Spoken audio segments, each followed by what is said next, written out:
नमस्कार दोस्तों, आपके अपने चैनल एसटीटी विद सुमन में आपका बहुत बहुत स्वागत है। आज की इस वीडियो में हम लोग आचार्य हजारी प्रसाद द्विवेदी जी के प्रमुख कथन और उनकी प्रसिद्ध परिभाषाओं को देखने वाले हैं। हिंदी से संबंधित अधिकतर परीक्षाओं में परिभाषाएं दे दी जाती हैं और पूछा जाता है कि ये किस लेखक द्वारा दी गई परिभाषा है। इसके पहले मैंने आचार्य रामचंद्र शुक्ल जी के प्रसिद्ध 15 परिभाषाओं का एक वीडियो बनाया है। वो भी परिभाषाएं बहुत ही महत्वपूर्ण है क्योंकि परीक्षाओं में आ चुकी हैं और इनमें से भी अधिकतर परिभाषाएं परीक्षाओं में आ चुकी हैं, इसलिए बिल्कुल अनदेखा ना करें। चलिए हम लोग पहला जो उनके द्वारा कहा गया कथन उसको हम लोग देख लेते हैं। जैसे कि कथा की परीक्षा इतिहास की दृष्टि से नहीं, काव्य की दृष्टि से होनी चाहिए। पुरानी कथाएं काव्य अधिक हैं, इतिहास वे एकदम नहीं हैं। दूसरी परिभाषा उनकी है कि कबीर के निर्गुण पंथ का आधार भारतीय वेदांत और सूफियों का प्रेम तत्व है। हजारी प्रसाद द्विवेदी जी की रचनाओं से संबंधित एक वीडियो मैंने बनाया हुआ है, जिसका लिंक मैं डिस्क्रिप्शन बॉक्स में दे दूँगी, वहाँ से जाके आप उसे आसानी से देख सकते हैं। तो चलिए हम लोग अब हजारी प्रसाद द्विवेदी जी की अगली परिभाषा को देख लेते हैं।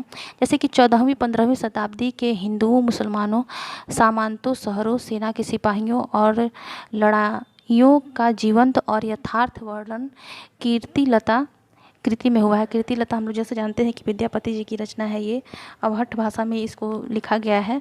उसी पे आचार्य हजारी प्रसाद द्विवेदी जी की ये परिभाषा है।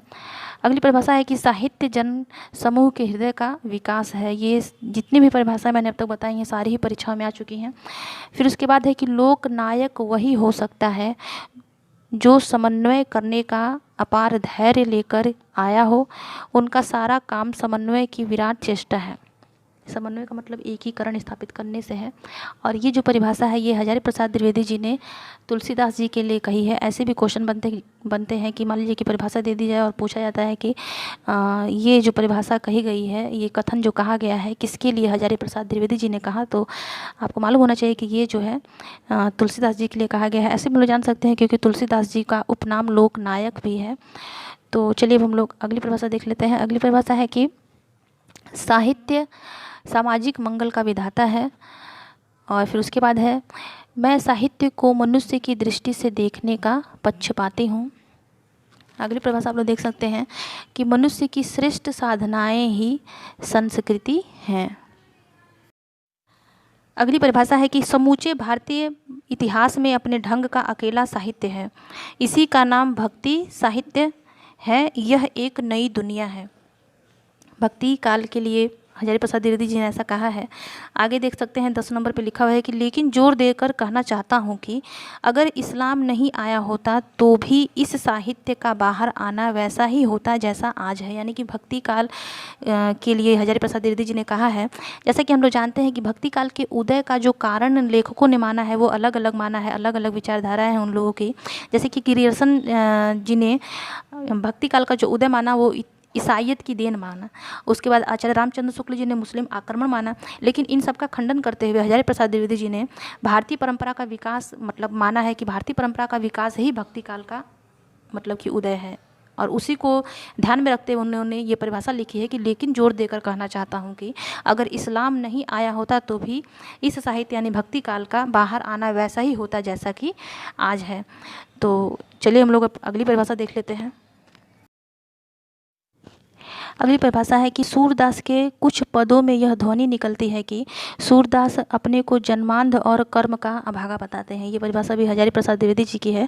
फिर है तुलसीदास का रामचरितमानस लोक से, शास्त्र का, संस्कृति से, भाषा का, सगुण से निर्गुण का, ज्ञान से भक्ति का, शैव से वैष्णव का, ब्राह्मण से शूद्र का, पंडित से मूर्ख का, गार्हस्थ से वैराग्य का समन्वय है। यानी कि एकीकरण है। यानी कि वही न कहा गया है कि तुलसीदास जी को अभी हम लोगों ने इसके पहले हम लोगों ने एक परिभाषा देखी जिसमें तुलसीदास को लोकनायक कहा गया है। और लोकनायक उसी को कहा जाता है जो समन्वय कर सकता है। यानी कि रामचरितमानस में तुलसीदास जी ने मतलब इन जो परिभाषा में लिखा हुआ है कि लोक से, शास्त्र का, संस्कृति से, भाषा का, सगुण से निर्गुण का, सबको मतलब तुलसीदास में समन्वय कर दिया है, उसका एकीकरण कर दिया है। मतलब एक ही जगह यानी कि एक ही ग्रंथ में उन्होंने इन सभी बातों को, तुलसीदास ने इन सभी बातों को कह दिया है। वही मतलब इस परिभाषा में हजारी प्रसाद द्विवेदी जी ने कहा है। चलिए हम लोग अगली परिभाषा देख लेते हैं। अगली परिभाषा है ऐसे थे कबीर सिर से पैर तक मस्त मौला, आदत से अक्कड़, स्वभाव से फक्कड़, दिल से तर। तर का मतलब होता है नम्र स्वभाव का व्यक्ति, यानी कि दिल से कबीरदास नम्र स्वभाव के व्यक्ति थे। दिमाग से दुरुस्त थे, भक्तों के लिए निरीह थे। निरीह का मतलब होता है मतलब किसी इच्छा को न रखने वाला, मतलब वो अपने भक्तों को जो भी ज्ञान की बातें बताते थे, क्योंकि कबीरदास ज्ञानाश्रय शाखा के कवि थे। तो कुछ भी जो मतलब कि जो भी उनसे अपने भक्तों को जो भी वो ज्ञान देते थे, चाहे जो भी वो कहते थे सुनाते, चाहे जो भी देते थे, लेकिन उसके बदले में उनको उनसे कोई किसी चीज़ की ज़रूरत नहीं थी। उसी का मतलब होता है निरीह, यानी उदासीन होता है। और फिर है वेशधारियों के लिए प्रचंड थे। वो तो हम लोग उनकी रचनाओं और उनके द्वारा कहे गए दोहों को देखकर सुनकर हम लोग समझ सकते हैं कि कबीरदास वेशधारियों के लिए कैसे रहे होंगे, प्रचंड ही रहे होंगे। अगली परिभाषा है कि बिहारी सतसई सैकड़ों वर्षों से रसिकों का मन मोह रही है। रसिक मतलब होता है जो किसी भी रचना को पढ़ता है, सुनता है, सब रसिक में ही आ जाते हैं। फिर यह उनके हृदय का हार बनी हुई है और बनी रहेगी। कहने का मतलब है यहाँ पे बिहारी सतसई, बिहारी द्वारा लिखी गई जो रचना है उसकी तारीफ़ की गई है कि मतलब ये बहुत सैकड़ों वर्षों से पढ़ने वाले के हृदय की हार बनी हुई और हमेशा बनी रहेगी। ये हजारी प्रसाद द्विवेदी जी का कथन है। अगली परिभाषा देख लेते हैं। अगली परिभाषा है कि डिंगल कवियों की वीर गाथाएँ। डिंगल कवि हम लोग जानते हैं जैसे कि जो वीर गाथाएँ लिखी गई थीं आदिकालीन, जैसे पृथ्वी रासो है चंद्रबरदाई जी के, वही पे हम बताया गया है। फिर है निर्गुणियाँ संतों की वाणियाँ जैसे कि कबीरदास हैं। फिर कृष्ण भक्त या रागा नुमा भक्ति मार्ग के साधनों के पद, राम भक्त या वैधि भक्ति मार्ग के उपासकों की कविताएँ, सूफी साधना से पुष्ट मुसलमान कवियों तथा ऐतिहासिक हिंदू कवियों के रोमांस और रीति काव्य। रीति काव्य यानी कि बिहारी चिंतामणि और भूषण से जो रीति काव्य में जो कवि रहे हैं उनकी बात है। ये छहों जो धाराएं हैं ये अपभ्रंश कविता का स्वाभाविक विकास है। बिल्कुल सही बात है, अपभ्रंश के बाद ही तो ये जो 6 धाराएं हैं भ्रंश के बाद ही आई हैं। तो वही हजारी प्रसाद द्विवेदी जी ने यहाँ पे कहा है और ये इतनी बड़ी परिभाषा है, ये भी 2016 में परिभाषा आ चुकी है।